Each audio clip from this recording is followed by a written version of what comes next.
بسم اللہ الرحمن الرحیم واستعینوا بالصبر والصلاة وقال ربنا آتنا فی الدنیا حسنہ وفی الآخرۃ حسنہ وقنا عذاب النار.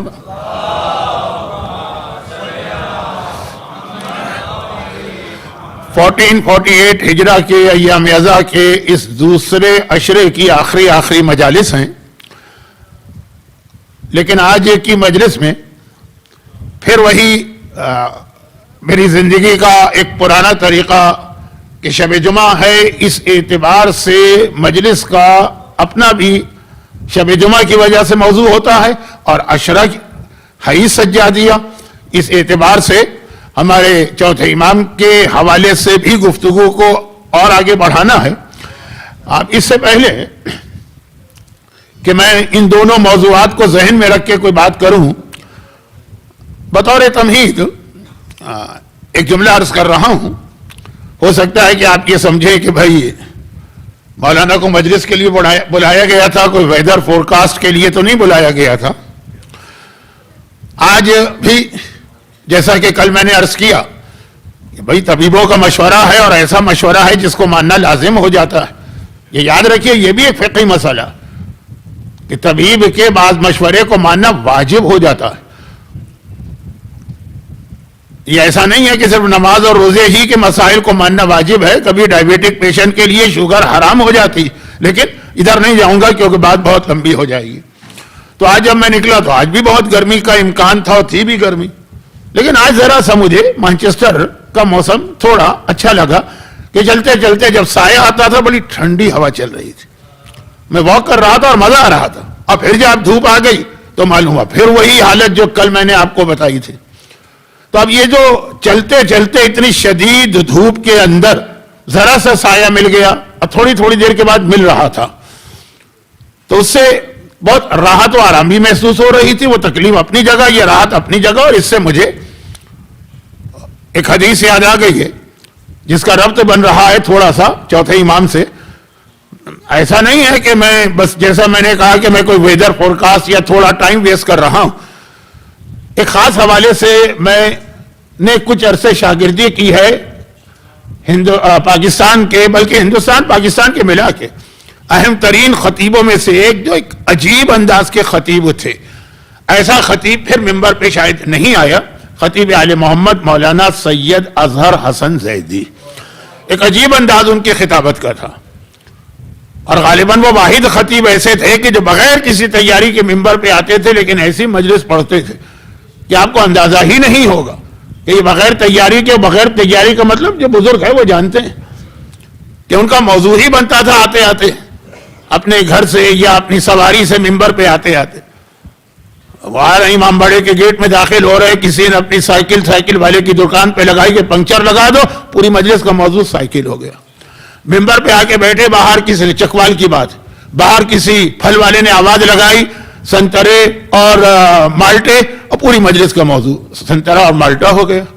اب مجلس پڑھ رہے ہیں، قریب کسی نے کہا میری گھڑی کام نہیں کر رہی، پوری مجلس کا موضوع گھڑی ہو گیا کہ وہ 5 اور 12 اور 3 کانٹے اور وہ ساری چیزیں جو آج کل آپ سنتے ہیں نا، یہ سب مولانا اظہر حسن زیدی صاحب کی وہ تھی جسے انگریزی میں شاید ایکسٹمپو کہتے ہیں کہ بس ایک لفظ زبان پہ آیا کسی اور حوالے سے، کسی نے اپنی گھڑی کی بات کی، کسی نے پھل بیچنے کی بات کی، کسی نے اپنی سائیکل کے پنکچر کی بات کی، پوری 1 گھنٹے کی مجلس اور اندازہ ہی نہیں ہوتا ہے.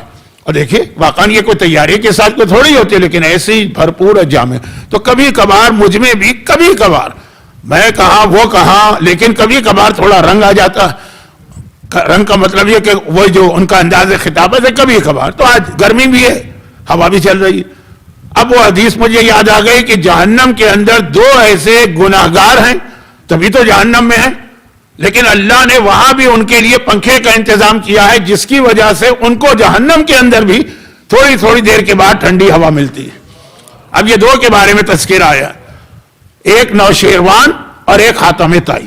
بحار الانوار میں پوری حدیث ہے جس میں یہ ہے کہ یہ 2 ایسے کہ بہرحال اسلام تو نہیں لائے تھے، یہ کفر میں دنیا سے گئے تھے، لیکن اللہ نے جہنم میں بھی ان کے لیے راحت کا وہ سامان رکھا ہے جس کی ایک بہت ہی معمولی جھلک میں نے آج اپنی واکنگ کے حوالے سے آپ کے سامنے پیش کی.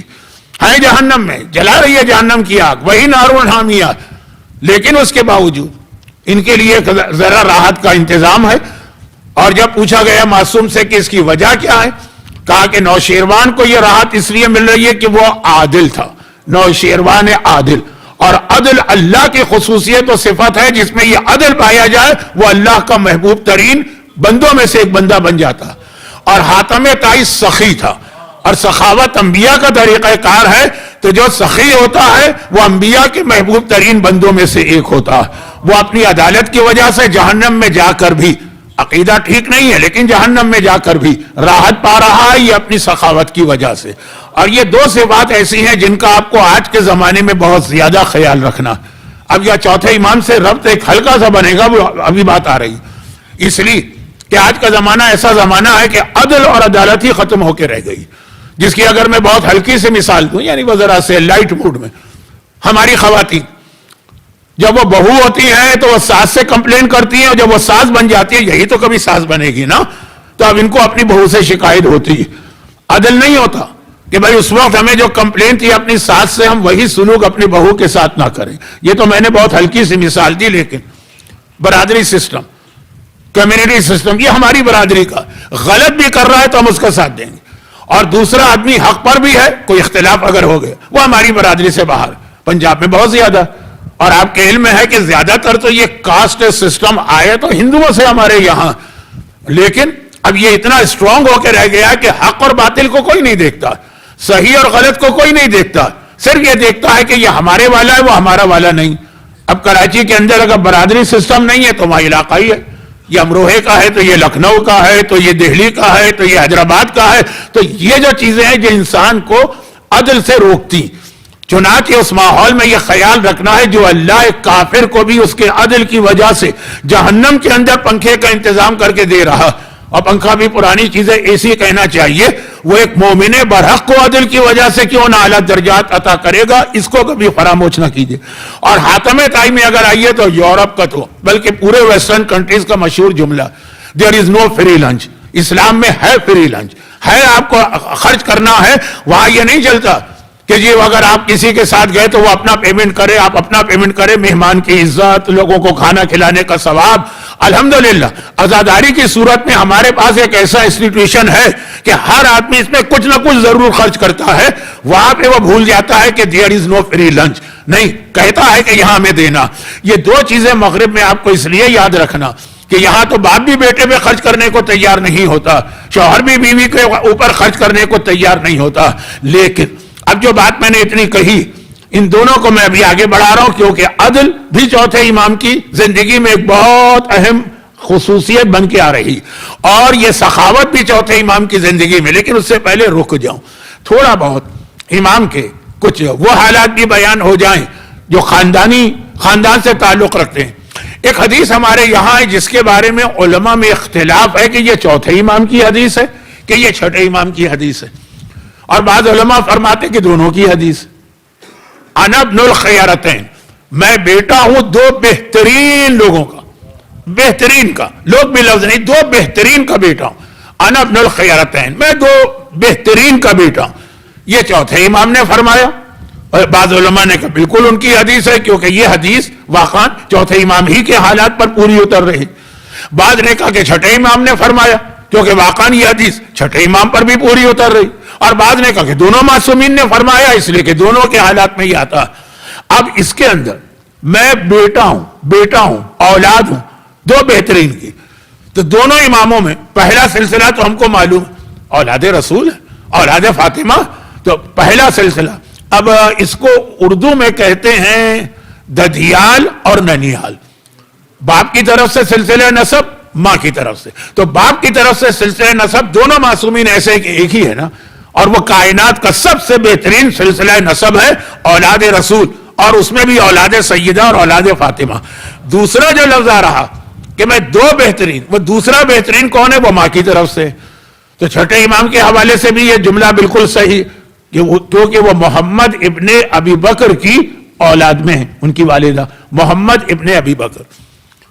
اب اس کے اندر ایک سیڑھی ہم اوپر جاتے تو دشمنان اہل بیت کے تانے شروع ہو جاتے، جس کو اس وقت بیان کرنے کا وقت نہیں ہے کیونکہ آج کے موضوعات تو جو دو موضوعات میں نے بتائے وہ خود اتنے تفصیلی لیکن بہرحال محمد ابن ابی بکر. اور یہ ایک بڑی عجیب بات ہے کہ مسلمانوں کے اندر ایک نیا رشتہ مسلمانوں نے خود سے بنا لیا, اور وہ رشتہ بنانے کے بعد اس کا اتنا احترام وہ بتا رہے ہیں کہ جو اصل رشتے کبھی نہیں, اور وہ ہے خال المومنین, مومنین کا ماموں. یہ ماموں کا رشتہ جو ہے نا, ہمارے اردو میں تو یہ کراچی میں تو محاورہ ہوتا ہے کسی کو ماموں بنانا. اب وہ میں محاورات کی تشریح نہیں کروں گا, یہ کراچی کی اپنی ایک لینگویج ہے. تو خیر, کہاں سے یہ رشتہ آ گیا بھئی؟ یہاں تک تو قرآن نے کہا ام المومنین کہ یہ پیغمبر کی بیویاں تمہاری ماں ہیں, لیکن اس کے بعد کہ ان کے بھائی جو ہیں وہ بھی تمہارے ماموں. یہ کہاں سے آ گیا؟ خود ہی رشتہ بنایا. اب اس پہ میں جا نہیں رہا ہوں کیونکہ آپ یہی ساری چیزیں زندگی بھر باقی علماء اور ذاکرین سے سنتے ہیں. میں بھی وہی چیز آ کے بیان کر دوں تو اس انداز سے تو نہیں بیان کروں گا, وہ لوگ تو اس کے ماہر ہوتے ہیں جن کی زندگیاں اس میں گزری. مگر تعجب کی بات یہ کہ یہ جو رشتہ بنایا ماموں کا بھی, تو یہ بھی صرف ایک شخصیت کے لیے بنایا. بھائی ماموں تو پھر محمد ابن ابی بکر بھی ہوئے, وہ حضرت عائشہ کے بھائی ہیں محمد ابن ابی بکر, ان کو بھی کہا ماموں. اور عجیب بات یہ ہے کہ یہ بھی ماموں وہ بھی ماموں, یہ ماموں اس ماموں کو شہید کرا رہا.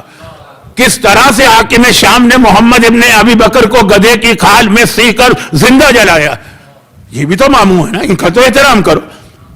اس ماموں کے بارے میں کسی نے ایک جملہ کہہ دیا تو ایف آئی آر پاکستان میں کٹ رہی, اور وہاں پہ آپ پورا سوشل میڈیا دیکھ رہے ہیں ہنگامہ, اور میڈیا پہ نہیں آ رہا لیکن روزانہ وہاں پہ ان کے خلاف احتجاجی جلوس نکل رہے ہیں کہ جی وہ ماموں کو کہہ دیا. تو جس نے دوسرے ماموں کو شہید کیا ہے اس کو کتنا کنڈیم کیا جائے گا؟ تو یہ تو ضمنی بات آ گئی. محمد ابن ابی بکر, ان کی نسل میں وہ خاتون تھی ام فروا جو چھٹے امام کی والدہ قرار پائی. لیکن وہاں تو سمجھ میں آ گیا محمد ابن ابی بکر کون ہے, جن کے لیے مولا نے کہا یہ میرا تیسرا بیٹا حسن حسین کے ساتھ. شہزادی نے عباس علمدار کے لیے جملہ کہا تھا لیکن وہ خواب میں کسی عالم سے کہا تھا, اور یہاں محمد ابن ابی بکر کے لیے تو مولا نے برسر ممبر یہ جملہ کہا تھا یہ میرا تیسرا بیٹا. تو اب یہ ماں کی طرف سے چھٹے امام محمد ابن ابی بکر تک جاتے ہیں, باپ کی طرف سے تو خاندان رسالت. لیکن آج کا موضوع چھٹے امام نہیں ہے, چوتھے امام. اب چوتھے امام کے لیے جو حدیث آ گئی کہ وہ دو بہترین کی اولاد ہیں, ایک تو رسول کی اولاد ہے مگر دوسرا ان کی والدہ جناب شہر بانو, وہ بہترین کیوں قرار پا رہی ہیں؟ وہ تو ہیں بہترین, خاندان کی بات ہے کیونکہ نوشیروان کی بیٹی, نوشیروان کی نسل میں آتی ہیں. تو نوشیروان جو ایک کافر تھا لیکن اپنی عدالت کی وجہ سے اتنا قابل احترام بھی ہوا. اور پیغمبر کی ایک حدیث بھی ہے کہ اللہ نے عربوں میں خاندان بنی ہاشم کو چنا ہے اور عجم میں یہ ایران کے اس خاندان کو چنا. تو یہ ذرا لمبی بات ہو رہی ہے لیکن میں نے سوچا کہ اب میں 6 دن تو بات کر چکا ہوں بلکہ 7 دن 8واں دن ہے, تھوڑے تھوڑے چھٹے امام کے یہ والے حالات بھی آپ کے سامنے آنا چاہیے. اس میں 1-2 اہم باتیں کل آئیں گی کیونکہ آج میرے پاس موضوع کوئی بہت بڑا موضوع آ گیا. اب یہ ہمارا چھٹا امام کہ جو عدل اور سخاوت, یاد رکھیے گرچہ ابھی جو ہمارے اسٹیٹ سیکریٹری صاحب شہید قائد کے حوالے سے اشعار پڑھ رہے تھے اس میں لفظ صبر بھی آیا تھا, اور سید الصابرین امام کا ایک اہم ترین لقب. لیکن آج کی رات یہ شب جمعہ, اور اس شب جمعہ کے حوالے سے عرض یہ کرنا کہ جو ہمارا اصل موضوع چل رہا تھا, اور وہ موضوع یہ تھا کہ چوتھے امام کی زندگی کے حالات آخری زمانے کے مومن کو پیش آئیں گے. اور کیا حالات کا مطلب ہے کہ شیطان کا طریقہ کار, جس طرح اس وقت چوتھے امام کے زمانے میں, یہ چھٹے امام کے زمانے میں اتنا نہیں تھا, 8ویں کے زمانے میں اتنا نہیں تھا, چوتھے وہی طریقہ آخری زمانے میں استعمال کیا جائے گا. چوتھے امام کے بہت ہی مختصر, یہ تو پورا ایک اشرا ہے, یہ جملہ جو میں عرض کر رہا ہوں اشرا ہے کا مطلب میں پڑھ بھی چکا ہوں لیکن فی الحال تو خالی ایک جملہ کافی. جب چوتھے امام تک امامت پہنچی, اور یہ بھی میں عرض کر دوں کربلا سے آنے کے بعد 3 سال تک یا 4 سال تک چوتھے امام مدینے میں نہیں رہے.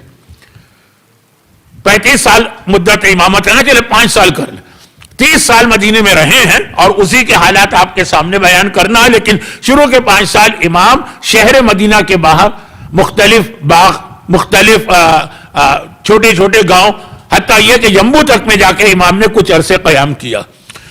اور اس کی 2 بہت اہم وجوہات تھیں. نمبر 1 پہلی وجہ تو یہی تھی کہ امام اس عزاداری کو پھیلانا چاہتے تھے, تو وہ ایک جگہ نہیں بیٹھنا ہے بلکہ ہر جگہ جانا ہے. جو لوگ عمرے یا حج پر جا چکے ہیں, مدینہ منورہ کی زیارت کر چکے ہیں, ان کو پتا چوتھے امام نے کہاں ماتم کیا. 3, 4, 5 جگہیں تو اسی 1400 سال کے بعد بھی اسی مدینے میں بتائی جاتی. جگہ تو بہت زیادہ تھی لیکن 3, 4 تو یہیں پر ہے. اور چوتھے امام کے نام سے امام سجاد کی مسجد شہر مدینہ کی جو زیارتیں ہم حج اور عمرے میں کرتے ہیں 3-4 مسجدیں آتی ہیں ہمارے سامنے. یہ چوتھے امام کی مسجد, چھٹے امام کی مسجدیں اتنی نہیں آتی, 7ویں امام کی تو شاید کوئی مسجد بھی مدینے میں نہیں. یہ مسجدیں وہ جگہ تھی جہاں امام صف ازا لے کے پہنچے. تو جو عزاداری کو پھیلانا تھا پورے عرب کے اندر, یہ ایک الگ موضوع ہے, بہت اہم, لیکن اتنے سارے موضوعات جمع کرنے کا کوئی فائدہ نہیں. تو اب وہ جو 4-5 سال شروع کے تھے, اس میں امام شہر مدینہ سے باہر رہتے, اور اسی میں امام کا وہ بہت ہی مشہور واقعہ بھی ہے جسے میں کل کی مجلس میں ذرا تفصیل سے بتاؤں گا, آج مختصر. کربلا کے بعد یزید کے جرائم میں یہ بھی شامل ہے نا کہ اس نے مدینے پہ اٹیک کیا, روضہ رسول کو تباہ کیا, ممبر رسول کو جلایا, مسجد النبوی کو استبل بنایا. یہ ساری مشہور باتیں ہیں, تو میں تو خالی جلدی آگے بڑھ رہا ہوں کہ اس سے ایک ربط دینا. لیکن یہ کب ہوا؟ جب اس سے پہلے مدینے والوں نے یزید کے خلاف بغاوت کی تھی. تو وہ جو زمانہ ہے جس میں یزید کے خلاف بغاوت ہوئی, پھر یزید کا لشکر آیا اور اس نے وہ ساری تباہی کی. میں اس لشکر کے آنے کی بات نہیں کر رہا, اس سے پہلے اب مدینہ کنٹرول میں آ گیا ہے ان لوگوں کے جو یزید کے اگینسٹ, اور ڈھونڈ کے وہ ایسے لوگوں کو جن کا بنو امیہ کے خاندان سے تعلق ہے, ڈھونڈ کے ان لوگوں کو کیفر کردار کو پہنچا رہے ہیں اور سزائیں دے رہے ہیں. امام اس پورے قضیے سے باہر ہے. قضیے سے باہر کا مطلب مدینے ہی سے باہر ہے. جیسے مولا کائنات تیسری خلافت کے آخری زمانے میں مدینے کی وہ پولیٹیکل ڈسٹربنس کو دیکھ کر مدینہ چھوڑ کے باہر چلے گئے. یہ جملہ ان لوگوں کو سمجھانا مشکل ہے جنہوں نے حج یا عمرہ کیا ہے اور مسجد علی دیکھی. مسجد علی میں جا کے رہے تھے 3 دن پہلے, میں نے عرض کیا وہ تو اس وقت اتنا قریب ہے مسجد النبوی کہ یورپ کے زیادہ تر لوگوں کے ہوٹل ہی اسی طرف ہوتے, مسجد غمامہ کے سامنے. مدینے سے بہت دور تھا اس زمانے وہ علاقہ جہاں مسجد علی بہت دور. مولا باہر چلے گئے, تفصیل بتانے کی ضرورت نہیں ہے, اشارہ میں نے بھی کیا اور ہمارے علماء تو تفصیل بتاتے ہیں. چوتھے امام بھی مدینے سے باہر چلے گئے. باغ سلمان میں آپ جاتے ہیں, وہاں پہ چوتھے امام کی ایک مسجد ہے نا, اس کی یہ تاریخ بتائی جاتی. آج باغ سلمان شہر مدینہ کا حصہ نظر آتا, ایسا حصہ نظر آتا ہے کہ کسی سے آپ کہیں کہ یہ مدینے سے باہر ہے تو وہ مذاق اڑائے گا. لیکن ہر ایک کو پتا ہے, لاہور والے جانتے ہیں کہ پہلا لاہور کتنا چھوٹا تھا, پہلے سے مطلب 500 سال نہیں 50 سال پہلے. آج کتنا بڑا ہو گیا. کراچی والے جانتے ہیں پاکستان بنا تو کراچی کہاں ختم ہوتا تھا, آج کہاں سے کہاں پہنچ گیا. تو یہ شہر بڑھتے ہیں. تو وہ جو باغ سلمان میں مسجد ہے, وہ مسجد وہ علاقہ شہر سے باہر تھا. امام وہاں پہ قیام کیے ہوئے تھے جب مدینے والوں نے یزید کے خلاف بغاوت کر کے اپنی حکومت قائم کی. بنو امیہ کو ڈھونڈا, بنو امیہ کے لوگوں کو ڈھونڈا جا رہا, ان سے انتقام اور بدلہ لینا ہے. لیکن اس میں سب سے زیادہ جو آدمی ڈر رہا تھا وہ مروان ابن حکم تھا. ایسا ظالم, ایسا انسان جس کے حالات بیان کرنے کا بھی دل نہیں چاہتا, بلکہ اس کا نام ہی زبان پہ آتا ہے تو دل میں ایک نفرت پیدا ہوتی ہے. بہت زیادہ اس کی تفصیل ہو جائے گی اور میں تو کہیں سے کہیں جا رہا ہوں, نہیں کہیں سے کہیں نہیں جا رہا ہوں. اب مروان بن حکم کو سب سے زیادہ پریشانی تھی. یہ گورنر بھی رہ چکا ہے مدینے کا مظالم میں حصہ, اور تیسرے خلیفہ کا مشیر بھی رہ چکا ہے, بلکہ داماد تھا نا, اس کی بیوی کا نام عائشہ تھا, حضرت عثمان کی بیٹی کا نام, کہ یہ شادی ہوئی تھی مروان, تیسرے خلیفہ کا داماد بھی تھا. تو اس وقت جتنے پرابلم ہوئے تھے, آج بہت سارے علماء مولانا مودودی نے خلافت ملوکیت میں لکھا کہ زیادہ رول اس کا تھا. حکمران بیچارے تو فادر ان لا تھے نا, تو وہ سیدھے سادے تھے, اس کی باتوں میں آ جاتے تھے. خیر میں ادھر نہیں جاتا, یہ میرا موضوع ہی نہیں. لیکن اس کے بعد بھی بہت اہم اس کا رول ہے. لیکن جب آقا حسین گورنر مدینہ کے محل میں گئے تھے رات کے وقت, 28 رجب 27 رجب کی جو روایت ہے, مروان ہی تو تھا جو کہہ رہا تھا ان کو جانے نہ دینا, ایک بار ہاتھ سے نکل گئے تو ہاتھ میں نہیں آئیں گے, اور بہت واقعات. یہ بہت زیادہ ڈرا ہوا تھا. بعد میں اس کو حکومت مل بھی گئی, لیکن بہت ڈرا ہوا تھا, بہت پریشان تھا. یہ خود اپنی ساری فیملی کو لے کے کہ میں تو بھاگ جاؤں گا, بھاگ گیا. لیکن اتنی بڑی فیملی ہے, میری عورتیں ہیں, یہ ان کا کیا ہوگا. چوتھے امام کے پاس آتا اور آنے کے بعد کہتا کہ آپ ہی مجھے نظر آ رہے ہیں کہ جو میری فیملی کو پناہ دے سکتے ہیں. اتنا بڑا دشمن اہل بیت کہ میں کیا بتاؤں. اگر آپ مجھے حیرت سے سن رہے ہیں تو مجھے آپ پر حیرت ہے کہ مروان کے حالات تو ہمارے یہاں بہت بیان ہوتے ہیں. اتنا سخت دشمن اہل بیت, اور امام آ رہا ہے, اور کربلا کے واقعے میں اس کا وہ رول. لیکن امام کے پاس آیا, امام نے اس کی پوری فیملی کو نہ صرف یہ کہ اپنے گھر میں رکھا, بلکہ اپنے گھر کے خواتین سے کہا کہ خبردار ان کی کوئی توہین یا بے عزتی نہ کرے, ان کو پورے احترام کے ساتھ رکھنا.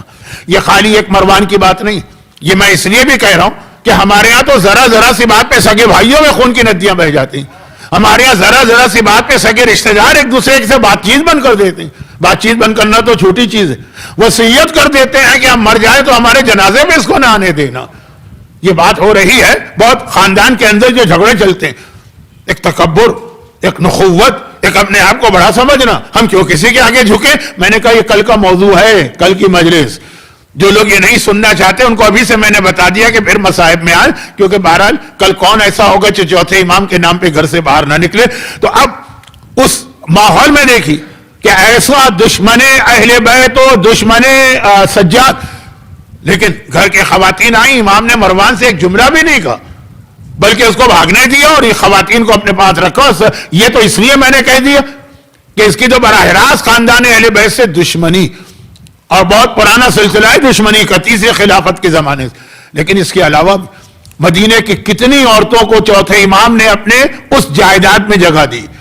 جائیداد کا لفظ یاد رکھیے گا, شاید یہ آ جائے کہ امام کی بیماری اور امام کی گریہ وزاری اور ماتم تو مشہور ہے, لیکن امام کی جائیداد بھی کبھی دیکھیے گا کتنی جائیداد تھی. لیکن وہ ایک میں نے کہا اتنی ساری باتیں چھیڑ کے ہر چیز نامکمل چھوڑنے سے بہتر ہے کہ میں لائن پر آ جاؤں. خلاصہ یہ, وہ تمام خواتین, اور کون سی خواتین, وہ تھی جن کو ڈر تھا کہ یہ جو اس وقت قتل و غارت گری ہو رہی ہے اس کے لپیٹ میں ہم نہ آ جائیں. زیادہ تر خاندان اہل بیت کے خلاف تھی. عورتیں بھی کم نہیں ہوتی ہیں, مولا تک کے مقابلے میں آ جاتی ہیں میدان میں. تو باقی تو جو کچھ ان کی نفرت و دشمنی ہے وہ اپنی جگہ. لیکن ان خواتین کا یہ کہنا ہے کہ ہمیں کبھی اپنے باپ اور شوہر کے گھر میں اتنا آرام و سکون نہ ملا جو ہمیں چوتھے امام کے گھر میں ان چند دنوں میں ملا جب امام نے ہمیں پناہ دی تھی. بدترین دشمنوں کے ساتھ بھی جس امام معصوم کا یہ طریقہ کار ہو, وہ برداشت کرے گا اپنے ان شیعوں کو کہ ذرا سی بات پہ پڑوسی سے لڑ رہا ہے, برادری والا برادری والی سے لڑ رہا ہے, خاندان والا خاندان والے سے لڑ رہا ہے. بات تو بہت لمبی ہو سکتی ہے, اس کو میں روکتا ہوں. تو اب یہ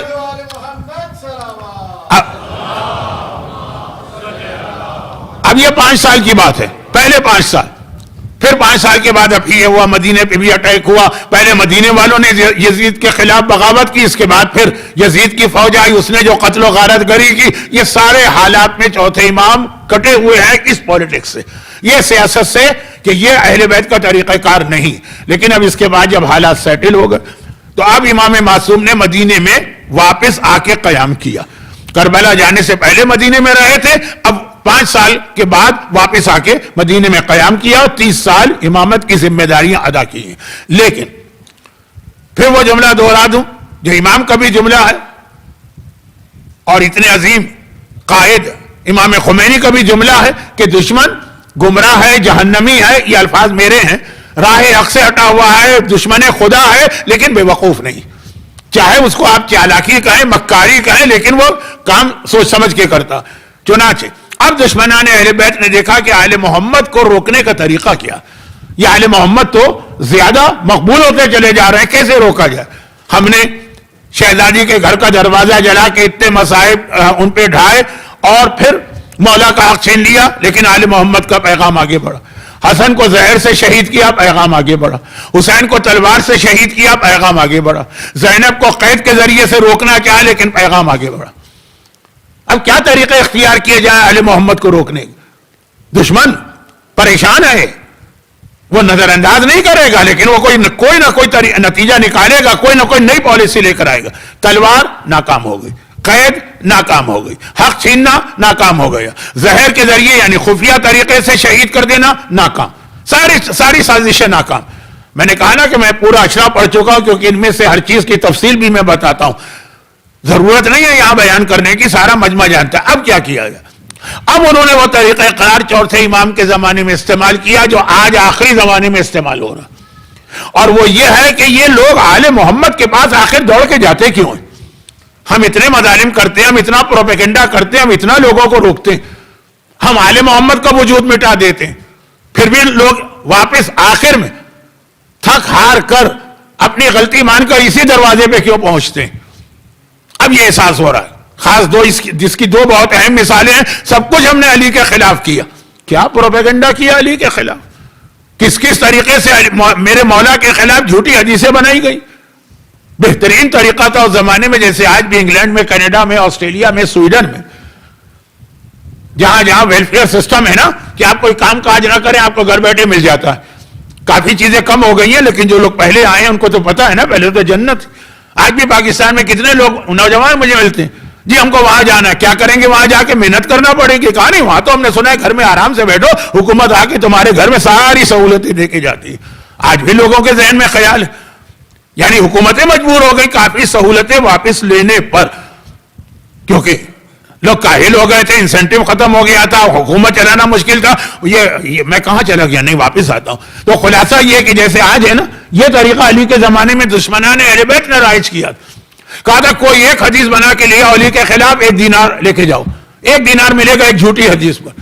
اب حدیثیں بن رہی ہیں, کتنا آسان ہے کام, کوئی کام وام نہیں کرنا آپ کو, پورا دن آپ موج مستی کریں, گھومیں پھریں, کھائیں پیئے, صبح کے وقت نہا دھو کے کپڑے پہن کے حاکم کے دربار میں جائیں اور کہیں میں نے رسول اللہ کو یہ کہتے سنا, 1 دینار لے کے آ جائے.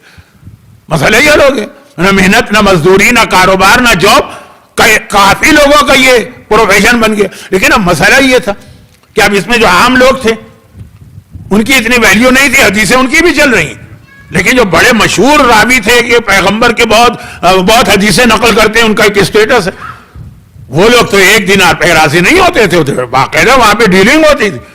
کہ یہ ایک حدیث بناؤ, یہ واقعہ ہے تاریخ میں آپ نے سنا, یہ واقعہ ہے نا کہ ایسے بہت ہی مشہور صحابی کو جن کی حدیثیں عام مسلمان بڑے احترام سے سنا کرتے, ان سے باقاعدہ ڈیلنگ ہو کہ ایک حدیث ہم کو بنا کے دے دو, ہم تمہیں اس کے 1 لاکھ درہم دیں گے. انہوں نے کہا نہیں بھائی, میرا ریٹ 2 لاکھ کا ہے, کوئی کمپرومائز نہیں ہوگا اس کے اندر, نو بارگیننگ, 2 لاکھ دو اور حدیث مجھ سے لے لو. یہ باقاعدہ تاریخ کے واقعات ہیں نا, اور دینا پڑے 2 لاکھ کیونکہ اس کو حدیث چاہیے تھی. حدیث کیا تھی کہ یہ جو قرآن کی آیت ہے وَمِنَ النَّاسِ مَن يَشْتَرِي نَفْسَهُ ابْتِغَاءَ مَرْضَاتِ اللَّهِ, کچھ ایسے بندے ہیں جو اللہ کی مرضی خریدتے ہیں. حدیث بنائی ہے ابن ملجم کے بارے میں آیت آئی ہے, 2 لاکھ درہم کے اندر ایسی ہی حدیث بنے گی, اور نام بہت مشہور ہے ان کا.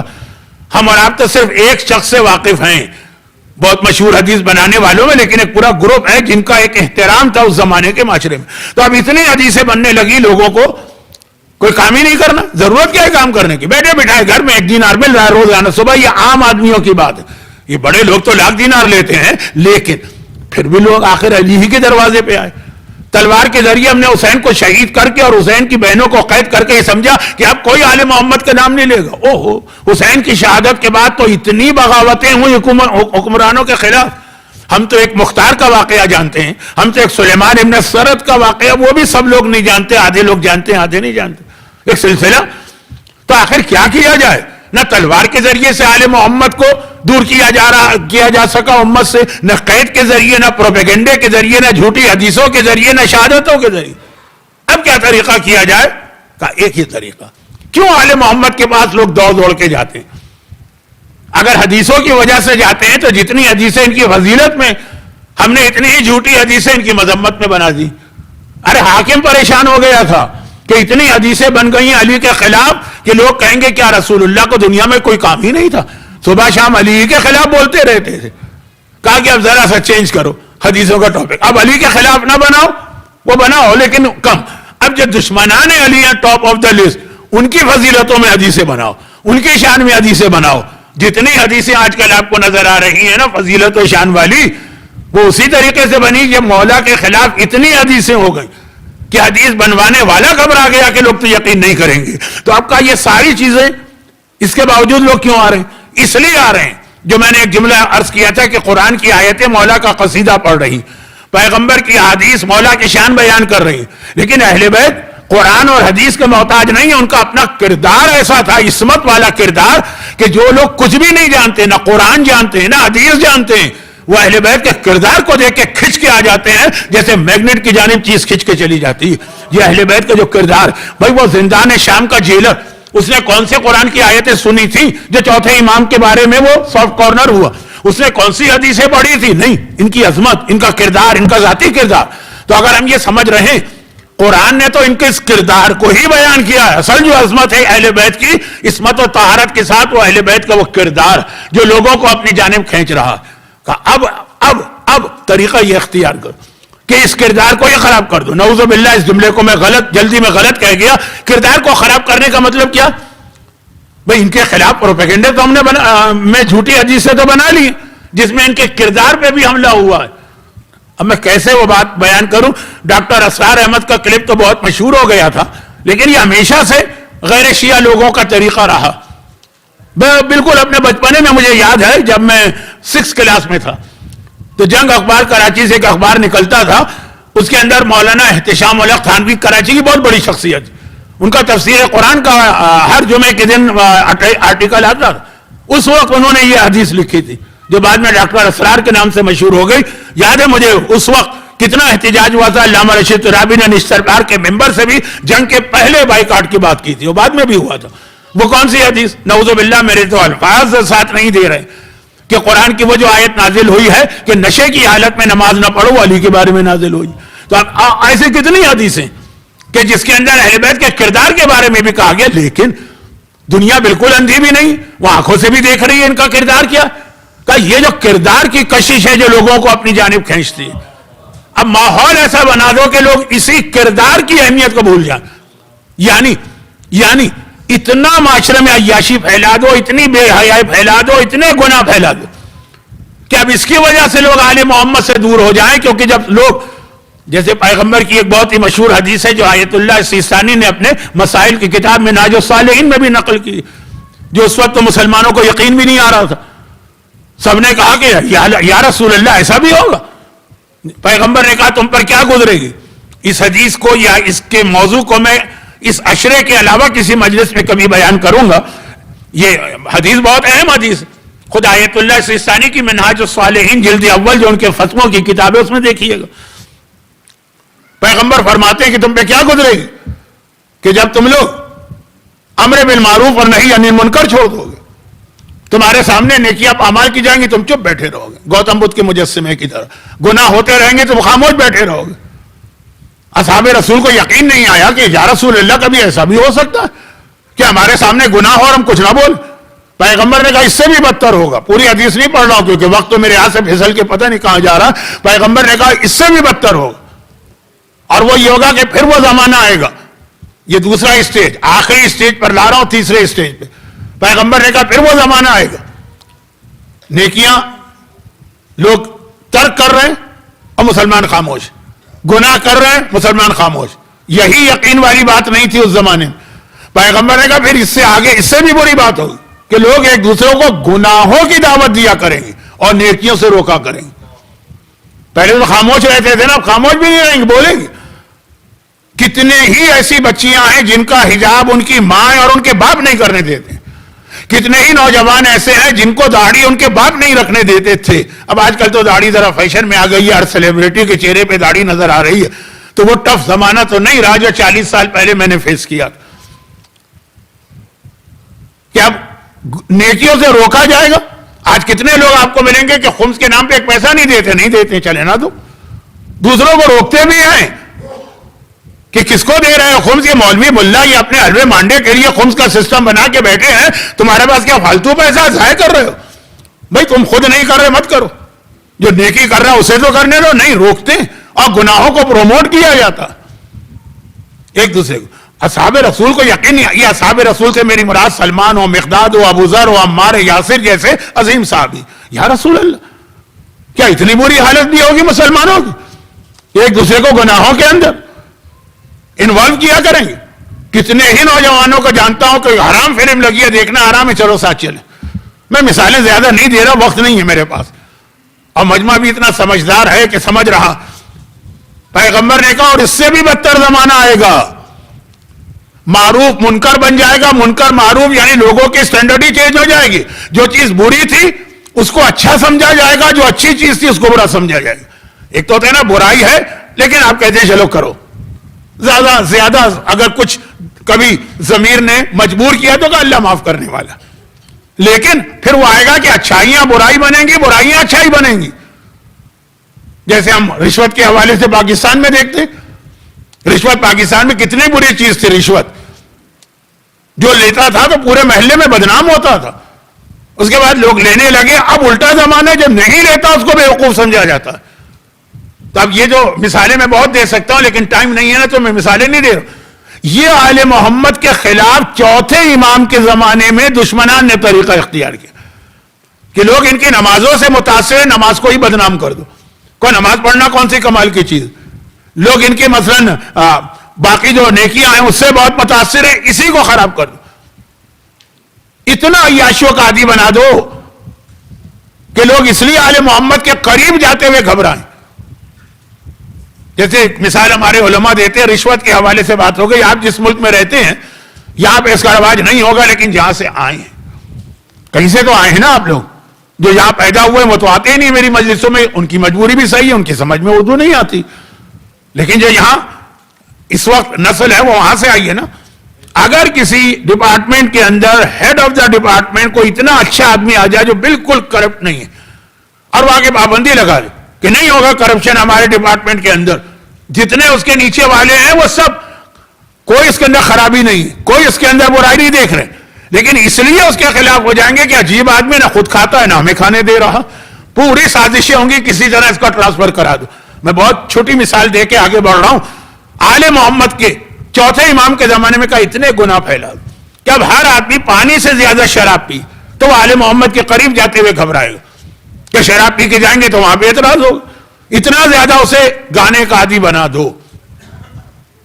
سائنس نے ہمارے اوپر بہت سارے احسانات کیے، ماننا پڑے گا. زندگی کو آسان کر دیا، بہت ساری سہولتیں آپ کو مل گئیں، لیکن گناہوں کو بھی آسان کر دیا. اب آپ لوگ جس نسل کے ہیں ان سے بات کر رہا ہوں، ورنہ آپ کے بچوں سے یہ کہتا ہوں کہ اپنے بزرگوں سے پوچھی. پہلے اگر کسی کو گانا سننا ہوتا تھا، سننا ہے، خواہش ہے، گناہ کرنا چاہتا ہے، لیکن ممکن ہی نہیں تھا. خاص علاقے اور خاص محلے ہوتے تھے، مثلا لاہور میں بادشاہی مسجد کے پہلو کے اندر، اور کراچی کے اندر 12 امام باڑے کے قریب خاص جانا پڑتا تھا، وقت نکال کر چھپتے چھپاتے. سائنس نے کتنا آسان کر دیا. اب آپ اٹھ رہے ہیں تو گانا آپ کے کان میں لگایا، آپ بیٹھ رہے ہیں تو گانا آپ کے کان میں لگایا، آپ چل رہے ہیں تو گانا آپ کے کان میں لگایا، کوئی ضرورت ہی نہیں اب آپ کو. جب ایک نوجوان نے مجھ سے ایک جملہ کہا، اور اس جملے کو بھی 25 سال ہو گئے، تو اب زمانہ کیا ہو گیا کہ مولانا مجھے ایسی عادت ہو گئی. کبھی یزید کا بچپنا آپ سنیے کسی عالم سے، یزید کا بچپنا کیا تھا، تو میری بات سمجھ میں آئے گی. میں اس طرف جا نہیں رہا ہوں کیونکہ آدھی مجلس ختم ہو گئی، اب تک تو آج کا موضوع ہی نہیں شروع ہوا. یہ ہے آج کا موضوع، چوتھے امام کے حالات پڑھ رہا ہوں. لیکن جو میرا اعلان تھا نا کہ کچھ شب جمعہ کی وجہ سے، تو خیر واپس آئی. جب ایک نوجوان نے مجھ سے یہ کہا نیو یارک میں، آج سے 25-30 سال پہلے کی بات، اب تو دنیا بہت ترقی کر گئی، کہ مولانا مجھے گانے کی بہت عادت ہو گئی، اب کیا کر، کوئی کام اس کے بغیر نہیں ہوتا ہے نا. ماحول، لوگ کھانا نہیں کھا سکتے اس ریسٹورانٹ میں جہاں پہ ہلکی ہلکی میوزک نہ چل رہی ہے. میوزک تو پھر شاید گنجائش ہو، وہ والے میوزک کی بات نہیں کر رہے. لوگ ڈرائیو نہیں کر سکتے. شہید دست خیب جن کا کل تذکرہ ہوا، جو شیراز میں بم کے دھماکے میں شہید ہوئے تھے، مولانا محترم حجت الاسلام مولانا قمی تو اس زمانے میں تھے وہاں ایران. 20 سال حوزہ علمیہ کی تعلیم، بہت کم ایسے نظر آتے ہیں، تو وہ تو خود اپنی آنکھوں دیکھی بات بتائیں گے. کل میں نے شہید قائد کے کچھ حالات بتائے تھے جو میں نے سنے یا میرے اساتذہ نے بتایا، مولانا خود ان کے ساتھ وقت گزار چکے ہیں. تو بہت مشکل ہوتا ہے ایسے عالم کے سامنے یہ بات کرنا. لیکن شہید دست خیب کا واقعہ مشہور، نماز جماعت، وہ محراب میں وہ جو زمانے میں کیسٹ ریکارڈر تھا اس میں بم رکھ کے ان کو شہید کیا گیا. وہ ایک جملہ لکھتے ہیں اپنی اسی کتاب میں شاید، ہاں استعاذہ، کہ میں شیراز شہر کا رہنے والا ہوں. شیرازی تھے شہید دست خیب شیرازی. شیراز ایران کا ہمیشہ ایک ماڈرن شہر رہا. کہا لیکن پھر بھی میرے بچپنے اور جوانی میں شیراز کی حالت یہ تھی کہ عورتیں جب کچن میں کام شروع کرتی تھی تو پہلے وضو کرتی تھی، پھر روٹیاں پکاتی ہیں، کھانا بناتی کہ بھئی یہ غذا ہمارے گھر والوں کے سامنے جائے گی، جتنی پاک اور پاکیزہ غذا آل محمد والوں کے پیٹ میں جائے. وضو نماز کے لیے ہے، وضو قرآن کے لیے. کہتے نہیں ہم وضو کرتے ہیں، ویسے تو وضو ہر وقت عبادت ہے بغیر کسی وجہ کے بھی، لیکن کہا یہ احتیاط میں دیکھتا تھا. بلکہ پھر وہ لکھتے ہیں کہ خالی وہ نہیں، شہر کے اندر جو روٹیاں بنانے والے ہیں وہ بھی وضو کر کے روٹیاں تندور گرم کرتے اور روٹیاں شروع کرتے ہیں. ان کا تو خاندان میں نہیں کہا نہیں، لیکن جائے گا تو کسی مومن کے پیٹ میں یہ لقمہ نا، جتنا ہو سکے گا ہم طہارت کا انتظام کر رہے ہیں. اور کہہ رہے ہیں آج میں زمانہ دیکھتا تھا، انقلاب سے کچھ پہلے کی بات، آج میں زمانہ دیکھتا ہوں گھر کی خاتون بھی کہتی ہے کہ کچن میں کام نہیں ہو سکتا جب تک کہ گانوں کا کیسٹ نہ چل رہا. یہ الحمدللہ حسین کی عزاداری نے ہم کو کن کن گناہوں سے بچایا ہوا. اب آج قصیدے چلتے ہیں نا، اب آج نوحے چلتے ہیں نا، آپ کی گاڑیوں میں آپ کو ضرورت نہیں ہے مائیکل جیکسن وغیرہ یا میڈونا وغیرہ کے. یہ میں پرانے نام لے رہا ہوں کیونکہ میں خود پرانا ہوں. لیکن یہ حسین کی عزاداری کتنا بڑا ایک احسان ہے ہم پر باقی چیزوں کے علاوہ بھی. اسلام پر تو ہے یہ احسان، ہم پر کتنا بڑا احسان. فرماتے گھر کی عورت جو اپنے گھر والے بیٹے کو کھانا دے رہی ہے وہ بھی نجاست والی آواز کے ساتھ ملا کے دے رہی ہے. تو ایسا ماحول بنا دو، ہر طرف گناہ ہی گناہ ہو، تاکہ اب لوگ امام کے پاس جاتے ہوئے گھبرائیں. بھائی امام کے پاس جاؤ گے وہاں تلاوت قرآن یہ دعا ملے گی صحیفہ کاملہ. اب مزہ آ گیا اس کو باہر گانوں سے، گانا، شراب، بے حجابی، بے پردگی. بے حجابی پہ ایک جملہ مجھے یاد آیا جو میں آج پڑھ رہا ہوں، تھوڑا سا شاید کبھی موقع ملا تو تفصیل سے پڑھو، کیونکہ تفسیر والا جملہ چوتھے امام کا ہے، مختصر جملہ اس طالب علم کا. قرآن کے اندر بھی واقعہ ہے کونو قردۃ خاسئین کہ اللہ نے بعض قوموں کو بندر بنا دی، انسان کو جانور بنایا. بہت سارے ہیں واقعات جس میں چوتھے امام کا ایک بہت اہم واقعہ ہے، لیکن بعد میں کسی موقع پہ پڑھوں گا. لیکن ایک تو ہوتا ہے انسان جانور بنے. وہ حبابہ خاتون جن کو چوتھے امام نے جوانی پلٹائی، یہ واقعہ میں پڑھنے والا ہوں پرسوں آخری شہادت کی مجلس. ان کی مولا سے پہلی ملاقات ہی اس وقت ہوئی تھی جب مولا اس دکاندار کو کوڑے مار رہے تھے جو بغیر چھلکے کی مچھلی بیچ رہا تھا، اور کہہ رہے تھے کہ یہ بے چھلکے کی مچھلی وہ قوم تھی جو داڑیاں منڈواتی تھی، نبی کے حکم کے خلاف ورزی کرتی تھی. 3 وارننگ اللہ نے دی، کہاں وارننگ سے آدمی اثر کرتا. اللہ نے ساری قوم پہ عذاب بھیج کے اس کو مچھلی بنا دی. وہ تو مر گئی، وہ ڈارون کی تھیوری نہیں ہے، وہ مر گئے. لیکن اسی شکل میں یہ مچھلی اللہ نے قیامت تک کے لیے پیدا کر دی تاکہ جب بے چھلکے کی مچھلی دیکھو وہ قوم، وہ عذاب، وہ گناہ یاد آ جائے. یہ حبابہ کا واقعہ. حبابہ کتنی اہم خاتون، تھوڑا بہت تعارف میں پرسوں کراؤں گا. لیکن انسان جانور بن جاتے ہیں. اب یہ ہے ایک مرحلہ. ہم لوگوں کا ایک کام یہ ہے کہ جانوروں کو انسان بنائے. ہم کیا، ہماری حیثیت کیا، معصومین کا ایک کام یہ. تو اب اس میں سے ایک چھوٹی سی بات کہہ رہا ہوں، یہ ذرا لائٹر موڈ میں. فی الحال میرے ذہن میں ایک مشن جو ہے، جو میں پوری دنیا میں جہاں جہاں مجلس سے پڑھ رہا ہوں وہاں یہ ہے کہ مجھے چوہے کو انسان بنانا ہے. اب چوہا بھی غلط، میں نے کہا چوہیا کو. ہمارے یہاں بعض خواتین حجاب کرتی ہیں، لیکن وہ حجاب ہوتا ہے جیسے مکی ماؤس کی وہ بیوی ہے کہ کون ہے، منی ماؤس. وہ سر چھپا ہوا ہے لیکن بال نظر آ رہے ہیں، 2 پھوسڑے نکلے ہوئے ہیں.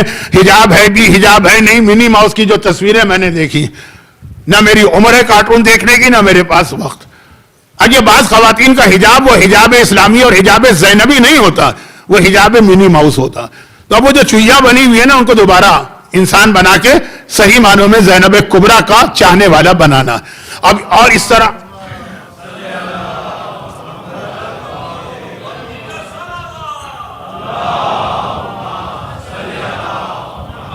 چونکہ میری مجلس میں نعرے یہ سب نہیں ہوتا تو بعض اوقات میں کنفیوز ہوتا ہوں کہ کسی کو برا لگ گیا جملہ، اس لیے مجھے روکنے کے لیے یہ بات ہوئی ہے، یا واقعاً کسی کو پسند آ گیا. مانچسٹر کے مومنین سے مجھے توقع ہے، اور مانچسٹر کے مومنین جو ہیں جو اتنی گرمی کے اندر مسلسل 4 دن سے ویک ڈیز میں آ رہے ہیں، جو مجھے توقع ہی نہیں تھی، تو اس لیے تو یقیناً آپ کی سمجھ میں میری بات آ گئی. تو یہ ایک مثال میں نے لی. اور چونکہ خواتین کہتی ہیں مولانا آپ کی گولہ باری عورتوں پہ بہت ہوتی ہے، تو میں نے پہلے مردوں کی بات چھیڑ دی تھی، تو وہ مچھلی والی بات. تو یہ ہے کہ جانور کو انسان بنانا. جو بغیر چھلکے کی مچھلی والا عمل کر رہے ہیں ان کو ویسا انسان مجھے نہیں بنانا ہے، معصوم کو بنانا. تو اس کی جو حدیث ہے وہ بیان کر رہا ہوں. تو ضمناً یہ بات آ گئی ہے، اتنا ماحول بگاڑ دو. کیا بے حجاب عورت، پھر یہ جملہ کہہ رہا ہوں یہ مانچسٹر کے لیے نہیں ہے، یہ جملہ ابھی میں نے ٹورنٹو میں کہا تھا، میں پھنس گیا جملہ کہہ کر. اگلے دن مجھے ممبر پہ ایک شعر پڑھنا پڑا. یہ شب جمعہ ویسے بھی شاعری ذرا مکروہ ہے، لیکن ابھی شب جمعہ یہاں شروع نہیں ہوئی ہے نا، یہاں تو رات شروع ہوتی. الجھا پاؤں یار کا زلف دراز میں، لو آپ اپنے دام میں سیاد آ گیا، ہے نا. وہ لمبے لمبے بال تھے اس کے، تو اسی میں اس کا پیر الجھا، لو اپنے دام میں سیاد آ گیا. یہ آپ کے لیے جملہ نہیں، لیکن میں یوں عرض کر رہا ہوں.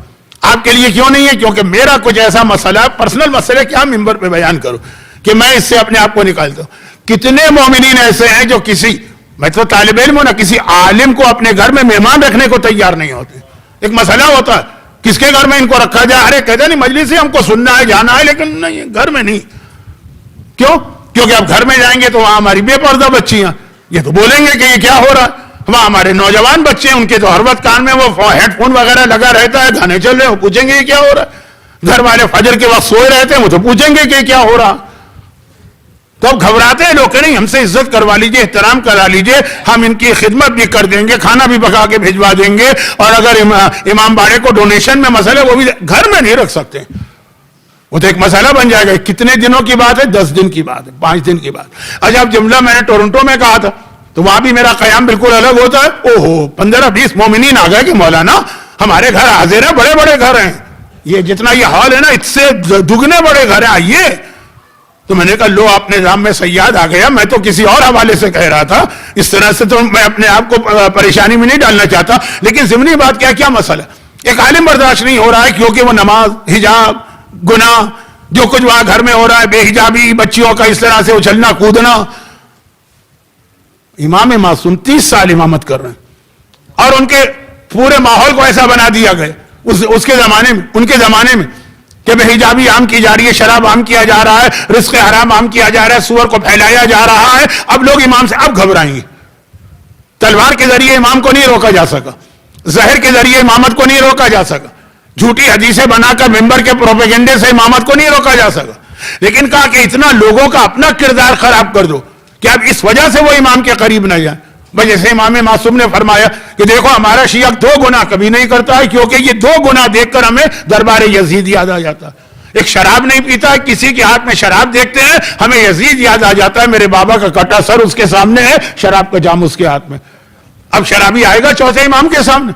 اور جب میں کسی کو جوا کھیلتے دیکھتا ہوں، یا تو باقاعدہ دنیا بھر میں اس وقت بیٹنگ بہت بڑا بزنس بن گیا، حتیٰ پاکستان جیسے ملک میں بھی ٹی وی کے کرکٹ کے میچ آتے ہیں اور بیٹنگ کمپنیاں ہی اس کو اسپانسر کرتی۔ خیر تو خلاصہ یہ ہے کہ امام نے کہا جب ہم کسی کو جوا کھیلتے دیکھتے ہیں یزید یاد آ جاتا ہے، اس وقت وہ شطرنج کھیل رہا تھا مثلا۔ تو اب یزید یاد آنا نہیں چاہیے، یزید کے یاد آنے کا مطلب ہمیں یاد آتا ہے کہ ہماری بہنیں اور ہماری ماں اور ہماری پھوپھیاں اس کے سامنے کس طرح کھڑی کی گئی تھی۔ اب جو اس کا عادی ہے، اب جو شراب کا عادی، اس کے لیے امامت دور سے عزت کرے گا، احترام کرے گا، آئے تطہیر، آئے مودت، آئے امام مبین، یہ سب ان کے بارے میں نازل ہوئے، قریب نہیں آئے گا۔ اتنا گناہ پھیلا دو، پروموٹ کر دو کہ اس کی وجہ سے لوگ قریب جاتے ہوئے گھبرائیں۔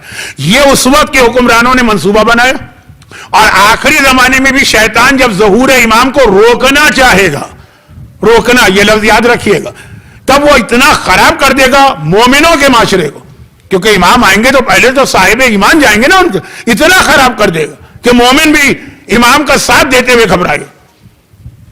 یہ جملے کی مزید وضاحت کل کروں گا، اس لیے کہ آج وقت بہت گزر گیا اور ابھی تھوڑی سی باتیں، بہت اہم باتیں رہ گئی۔ تو خلاصہ یہ کہ اب آپ جائیے، مثلا علامہ جلال الدین سیوطی کی کتاب تاریخ الخلفاء اردو ترجمہ ہو چکا اور کتابوں میں بھرا پڑا ہے کہ چوتھے امام کے زمانے میں 5 سال کے بعد جو حکمران آئے، حکمران ہر دور میں، یعنی بنو امیہ کے خلفاء ہر دور میں گناہ کرتے تھے، لیکن آپ دیکھیں گے یہ گناہ اس طرح پبلک کے سامنے کرتے ہیں، لوگوں کے سامنے، ورنہ حکمرانوں کا طریقہ ہے سب کچھ کرتے ہیں چھپا کے، پبلک کے سامنے سب نیک بن کے آتے ہیں۔ بھئی ان سے پہلے بھی تو حکمران گزر گئے جن کا نام میں لینا نہیں چاہتا، کیا وہ کوئی بہت ہی زیادہ متقی پرہیزگار تھے؟ وہ بھی گناہ گار تھے لیکن گناہ چھپ کے کرتے۔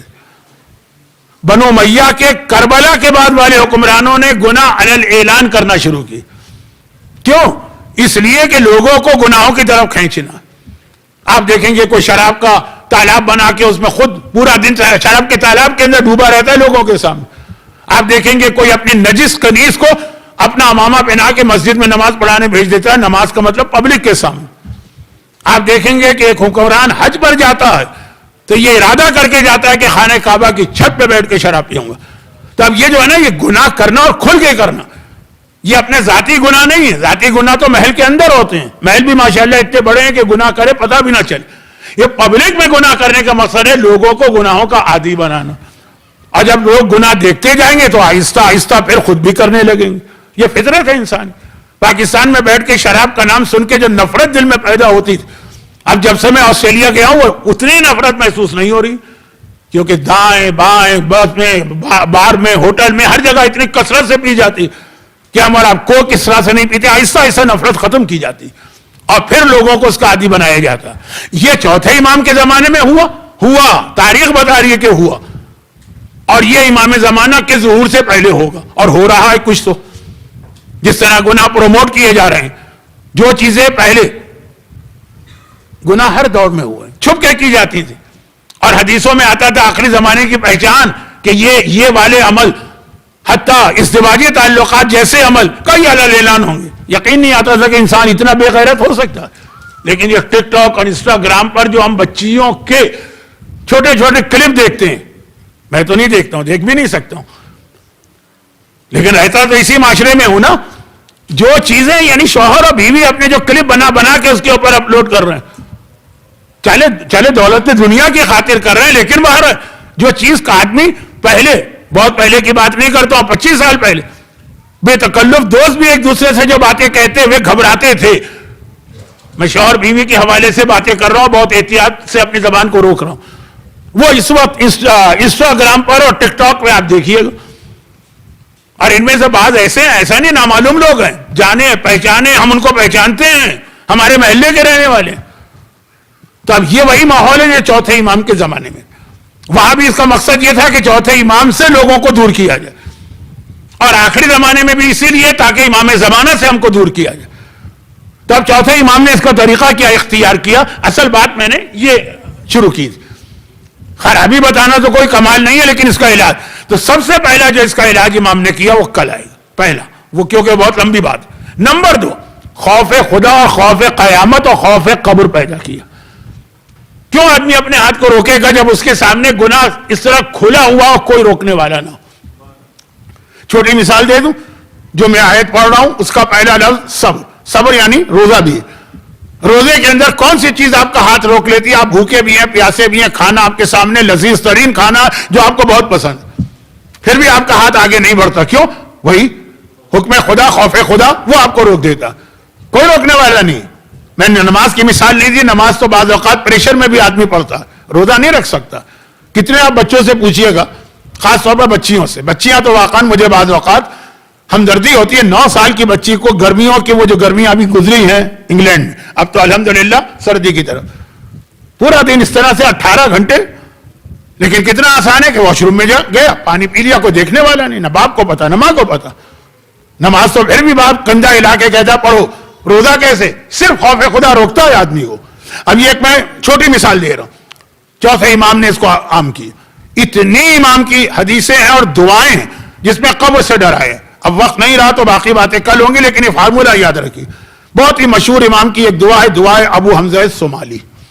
ابو حمزہ الصومالی امام کے وہ صحابی ہیں جن کے بارے میں چھٹے امام نے کہا یہ ہمارے زمانے کا سلمان فارسی، سلمان محمدی. جو سلمان کا اسٹیٹس رسول خدا کے پاس تھا، وہ ابو حمزہ الصومالی کا اسٹیٹس ہمارے پاس. ابو حمزہ الصومالی بہت عظیم صحابی. پہلی مرتبہ چوتھے امام سے مسجد کوفہ میں ملے.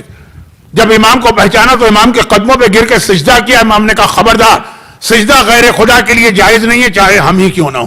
تو بہرحال پھر امام نے ان کو اپنا خاص شاگرد بنایا. خاص شاگرد کسے کہتے ہیں؟ جنہیں معصومین عام لوگوں کے ساتھ نہیں، الگ تنہائی میں کچھ خاص راز کی باتیں بتاتے ہیں. جیسے میثم تمار تھے، جیسے رشید حجری تھے، ویسا ابو حمزہ الصومالی ان کی ایک دعا. ماہ مبارک رمضان میں پورے 30 دن یہ دعا پڑھنے کی بہت تاکید آئی. لوگ شب قدر میں بھی نہیں پڑھ پاتے ہیں. 15 منٹ کی دعا، ابو حمزہ الصومالی کی دعا. اور اس کا بہترین وقت ہے سحری سے بالکل آخری وقت میں. نماز شب میں لوگ پڑھتے ہیں اس کو. اس کے جملے امام کے جملے ہیں. یہ توہین امامت ذہن میں نہ رکھیے گا. میں نے پہلے یا دوسرے دن کہا تھا بہت سی دعائیں امام نے دعا کی نیت سے نہیں کی ہیں، بلکہ ہمیں سنانے کے لیے کی. دعا 5 جملے ہیں خالی چوتھے امام کے. اب کی لے خروج روح، ارے میں رو رہا ہوں. چوتھا امام تو زندگی بھر رویا، لیکن آج الگ طریقے سے رو رہا. فرماتے ہیں رو رہا ہوں اس وقت کو یاد کر کے جب ملک الموت روح کو نکالے. کتنا مشکل مرحلہ. پھر بعد میں انہی معصومین نے تشریح کی نا کتنا مشکل ہے، لیکن ابھی بات یہاں سے شروع ہو رہی. اب کی لے ظلمت قبری، دعائے ابو حمزہ الصومالی چیک کر لی. میں رو رہا ہوں اس وقت کو یاد کر کے جب قبر کے اندھیرے میں اکیلا ہوں گا. اب کی لے ضیق لادی، میں رو رہا ہوں یاد کر کے کہ میری قبر کس طرح سے تنگ کی جائے گی. نیرونس، کس طرح قبر کی دیواریں ایک دوسرے سے ملائی جائیں گی. اب کی لے سوال منکرین و نکیر نہیں آیا، میں رو رہا ہوں کہ زندگی میں جو بھی میں نے کیا، لیکن قبر میں منکر و نکیر کو اپنے اعمال کا جواب دینا. وَأَبْكِي لِخُرُوجِ مِنْ قَبْرِ. اگلا جملہ مجھے پڑھا نہیں جاتا لیکن مشہور ترین دعا. عُرْيَانًا ذَلِيلًا حَامِلًا ثِقْلِي عَلَى ظَهْرِ.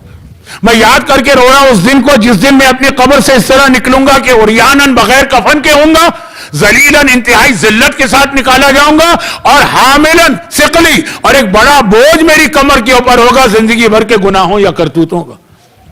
یہ امام نعوذ باللہ مر جاؤں اس دن جس دن یہ تصور ہو کہ اپنے لیے کہہ رہے. یہ امام ہمارے اور آپ کے لیے کہہ رہے ہیں کہ میں امام معصوم رو بھی رہا ہوں, خالی جملے نہیں کہہ رہے. بہت سے لوگ جو ہے نا روٹین کے اندر آ کے ہاں بھائی قبر سے ڈرنا, رو رہے ہیں. کہنا یاد کرو دنیا بھر میں زندگی بھر جو گناہ کیے, لیکن جب ملک الموت آئے گا تو یاد کرو کہ جب قبر کی دیواریں اپنے درمیان لے کے دبائیں گی تو, یاد کرو جب قبر میں اتنا اندھیرا ہوگا تو, اور یاد کرو کہ جب منکر و نکیر کو زندگی کے اعمال کا جواب دینا تو, اور یاد کرو جب قیامت کے دن ذلیل کر کے قبر سے نکالا جائے گا اور تمام اعمال کا بوجھ تمہاری کمر پہ ہوگا. یہ سب یاد کر کے بھی شراب نہیں چھوٹے گی, حرام رزق نہیں چھوٹے گا, گانے بجانے کے انٹرٹینمنٹ نہیں چھوٹے گی, بے حجابی نہیں چھوٹے گی, دوسرے کا حق مارنا نہیں چھوٹے گا. اب یہ تو میں نے خالی ایک نمونہ پیش کیا. اس طرح سے امام, اور کل ایک اور حدیث پڑھوں گا جو شاید اس سے زیادہ تفصیلی, اس طرح امام بتا رہے ہیں یہ معاشرے میں گناہوں کا اتنا رواج ہو جائے تو پہلی چیز تو اپنی جگہ ہے وہ کل آئے گی. جو پہلی چیز ہے وہ میں نے نہیں بتائی کیونکہ لمبی. دوسری چیز پھر یہی قبر, یہی موت, یہی عذاب انسان کو روک سکتا, خوف خدا والا, یہ دل میں پیدا کرنا. اور اس لیے امام رو رہے ہیں. لیکن اس کے ساتھ ساتھ امام نے تیسری چیز عزاداری کو قرار دی کہ صحیح معنوں میں اگر عزادار ہے نا وہ خود گناہوں کو چھوڑے گا. یہ اس جملے کی تشریح جو پہلی چیز جو میں چھوڑ رہا ہوں اور تیسری چیز, یہ دونوں ملا کے کل ایک ہی چیز بنے گی, کل سنیے گا. اور امام کا رونا ایسا کہ یزیدیوں کو رلایا امام نے, یزیدیوں کو. کب؟ کیونکہ کل جمعے کا دن ہے تو نماز جمعہ ہی کے ایک مصائب پڑھ رہا ہوں, وقت بہت گزر گیا اس لیے میں جلدی سے بات ختم کر رہا ہوں. بہت سارے مومنین ایسے ہوں گے, بہت ساری مومنات ایسی ہوں گی کہ آج نماز مغربین کے بعد دعائے کمیل, سورہ یاسین, زیارت وارثہ, اور اگر اللہ نے نیک توفیق دی تو اپنے والدین کے لیے نماز مغفرت پڑھیں گے. زیادہ ان کو ٹائم رات کو چاہیے, اس وقت بہت تھکانا بھی نہیں ہے تو بہت اب مختصر سی بات. جمعے کا دن یزید, جیسا میں نے عرض کیا نا کہ چوتھے امام تک ان لوگوں کے طریقے الگ تھے. طاقت, جبر, ظلم, تلوار, کوڑے, یہی طریقے تھے. چوتھے امام کے 5 سال کے بعد طریقہ بدلا, لیکن شروع کی بات. یزید چوتھے امام کو قید کر کے لا چکا. اردو میں ایک جملہ استعمال ہوتا ہے کسی آدمی کو توڑ دینا, یعنی اس کو ڈرانا, اسے دھمکانا. اب یزید چوتھے امام کے سامنے اپنی طاقت کا مظاہرہ کرنا چاہتا ہے. اچھا یہ وہ نوجوان ہے جس نے کل دربار میں میرے سامنے اتنے گستاخانہ جملے کہے تھے. جب چوتھا امام قید کر کے لایا گیا تھا تو یزید نے کہا تھا نا, دیکھا اللہ نے کیسے تمہارے گھرانے کو ذلیل کیا. اور امام نے کہا ذلیل ہم نہیں ہوئے, ہمیں تو اللہ نے شہادت جیسا رتبہ عطا کیا, تم ذلیل ہوئے. وہ عام دربار نہیں تھا کہ بھئی 4 آدمی بیٹھے, پوری دنیا کے سفیر تک بلائے گئے تھے ان کے سامنے. اب کسی طرح چوتھے امام کو اندر سے توڑ دینا ہے, طاقت کا مظاہرہ. چنانچہ جمعے کا دن, نماز جمعہ کا وقت, مسجد میں جماعت ہو رہی, چوتھے امام کا قید خانہ. اب آپ یاد کیجئے شام میں دربار یزید اور امام کا قید خانہ آمنے سامنے تو ہیں. سپاہیوں سے کہا کہ جا کے لے کے آؤ قیدی کو. بھری مسجد, جمعے کے دن تو ویسے ہی مجمع بڑھ جاتے ہیں اور آج تو یزید نے خاص انتظام کیا, پوری بھری مسجد, اور یہ قیدی لایا جا رہا. میرے چوتھے امام مسجد میں داخل ہوئے, دیکھا نمازی بیٹھے اور چاروں طرف سپاہی ننگی تلواریں لے کے کھڑے. اور دیکھیے یزید کا کانفیڈنس یا ٹرسٹ دیکھیے اپنے مجمع پر کہ یہ یزیدی ہیں سارے میرے چاہنے والے. نماز کے لیے چوتھے امام کو بلایا گیا, آگے جگہ دی گئی, مگر اتنا وہ بے حیا ہے کہ نماز کے لیے بلا رہا ہے, نہ گلے کا توق کاٹ رہا ہے, نہ ہاتھوں کی ہتکڑی کھول رہا ہے, نہ پاؤں کی بیڑی. اسے یقین ہے کہ سارے میرے چاہنے والے, میں کچھ بھی کروں ایک آدمی کھڑا ہو کے نہیں کہے گا اے یزید, کم از کم نمازی کو نماز پڑھنے کے لیے اتنی دیر ان ہتکڑی بیڑی سے آزاد کر دو. اور اس کے بعد پھر نماز جمعہ کا خطبہ شروع ہوا. ایک عجیب فارمولہ چوتھے امام نے دیا, کاش ہمارے یہاں لوگ مجلس کروانے والے فارمولہ یاد کریں. یزید نے خطیب سے کہا جا کے ممبر پہ خطبہ دے. جمعے کا خطبہ شروع ہوا اور اس خطبے کے اندر یزید کی اتنی تعریفیں اور یزید کی کامیابی, اللہ نے آج کامیاب کیا, کامران کیا. امام یہ خطبہ سنتے رہے اور ایک مرتبہ وہیں ہتکڑی بیڑی میں ہے, امر بالمعروف پر بھی ایک حدیث بیچ میں آئی تھی مجلس کے, وہیں ٹوک دی. اور امام نے فرمایا کہ خبردار رک جا, تو نے ایک بندے کو خوش کرنے کے لیے اللہ کو ناراض کیا اور دنیا خریدنے کے لیے آخرت کو بیچ دیا, اور کتنا برا سودا تو نے کیا, بے سمجھ ترہت. ممبر پہ کون جائے جو کبھی آپ کو آخرت بیچنے کی بات نہ کرے, اور پھر امام نے کہا دنیا خریدنے کے لیے آخرت کو بیچ دیا تو نے. کتنے ہمارے یہاں عام لوگ بھی ایسے ہیں جو اس لیول کے تو نہیں لیکن دنیا کے لیے آخرت بیچ دیتے ہیں. دیکھیں وہی چوتھے امام کا پیغام چلو. خطیب نے بات ختم کی, اب امام کھڑے ہوئے ہتکڑی بیڑی کے ساتھ, یزید تیرے آدمی کو جو کہنا تھا کہہ دیا, اب مجھے اجازت ہے کہ میں بھی کچھ کہوں. یہ بہت اہم ایک مسئلہ ہوتا ہے مجمع کو جھنجھوڑ کے جگانا. کیا چوتھے امام یزید کی اجازت کے محتاج تھے؟ نہیں, لیکن چاہتے رہے مجمع خود یہ کہے کہ ہم اسے سننا چاہتے ہیں. ان کے ذہن ہلے, ان کو جھنجھوڑا جائے. کہا کیا اجازت ہے میں کچھ کہوں؟ لوگوں نے دیکھا کہ یہ نوجوان قیدی ہتکڑی بیڑی کے ساتھ کھڑے ہو کے کہہ رہا ہے, اب یزید ابھی سوچ میں, مجمع نے کہا یزید ہم اسے بھی سننا چاہتے ہیں. اور دیکھیے یہ کہیں نہیں ہے کہ امام نے یزید کے ہاں کا انتظار کیا, مقصد پورا ہو گیا کہ مجمع بول رہا, تو امام خود ممبر پہ گئے. اور ممبر پہ جانے کے بعد وہ خطبہ دیا. اس خطبے میں مولا کائنات اپنے دادا کے 70 سے زیادہ فضائل بتائے ہیں اور اپنا تعارف کرایا ہے. پھر آخر میں مولا کے فضائل بتانے کے بعد آخر میں اپنا تعارف کرایا. من عرفنی فقد عرفنی, جو مجھے جانتا ہے جو جانتا, جو نہیں جانتا تو میں تعارف کرا دوں. انا ابن محمد المصطفیٰ, میں محمد مصطفیٰ کا بیٹا ہوں. انا ابن خدیجۃ الکبریٰ, میں خدیجہ کبریٰ کا فرزند ہوں. انا ابن بنت نبیک, میں تمہارے نبی کی بیٹی کا بیٹا ہوں. میں اس کا بیٹا ہوں جسے پیاسا ذبح کیا گیا. میں اس کا بیٹا ہوں جس کا سر پس گردن سے جدا کیا گیا. میں اس کا بیٹا ہوں جس کا لاشا جلتی ریتی پہ پڑا رہا. خاندان کے حوالے سے اپنا تعارف کرایا اور پھر اپنے بابا کی مظلومیت کے حوالے سے اپنا تعارف کرایا. یزیدی مسجد میں کوڑام بپا ہو گیا. چوتھے امام کا خطبہ ہے, چوتھے امام کے الفاظ. آپ تو مجھ جیسے گناہگار کی زبان سے سن رہے ہیں تو وہ اثر نہیں ہو رہا, پھر بھی لوگوں میں سے کچھ کی فریاد بلند ہو رہی. وہ چوتھا امام مسجد کے اندر کوڑام بپا ہو گئے. اور ایک مرتبہ یزید گھبرا گئے, گھبرا کے مؤذن سے کہا اقطع کلامہ, ارے جلدی سے اذان دے اور اس کا کلام کاٹ دے. بس یہ احترام اذان. اذان شروع ہوئی, اللہ اکبر اللہ اکبر. امام نے کہا بے شک اللہ سب سے بڑا, اشہد ان لا الہ الا اللہ, بے شک اللہ واحد اکیلا. اشہد ان محمد رسول اللہ بھی دوسری بار بھی نہ کہا. امام نے اس کو بھی تبلیغ کا ذریعہ بنایا. بھرے مجمع کے سامنے یزید کی جانب بڑھے اور کہا یزید یہ تیرے جد کا تذکرہ اذان میں, کہ یہ میرے جد کا تذکرہ اذان میں. اسے بھی تبلیغ کا ذریعہ بنا دیا. بس یہاں پہ میری بات ختم ہے. مصائب کے صرف 2 جملے بس رلانے کے لیے کافی. 2 جملے. ایک جملہ میں چوتھے امام سے کہہ رہا ہوں اور ایک جملہ میں آپ سے کہہ رہا ہوں اور اپنے آپ سے. پہلے وہ جملہ سن لیجیے. آپ نے خالی دیکھا ہے کہ علماء ممبر پہ جاتے ہیں, خطیب ممبر پہ جاتے ہیں. ہم تو آتے بھی ہیں نا, ہم لوگ کے ممبر پہ بیٹھتے ہیں. جب خطیب ممبر پہ جاتا ہے نا, اسے ہاتھوں کی آزادی چاہیے, اسے پیروں کی آزادی چاہیے, اسے گردن کی آزادی چاہیے. کبھی ادھر دیکھنا کبھی ادھر دیکھنا.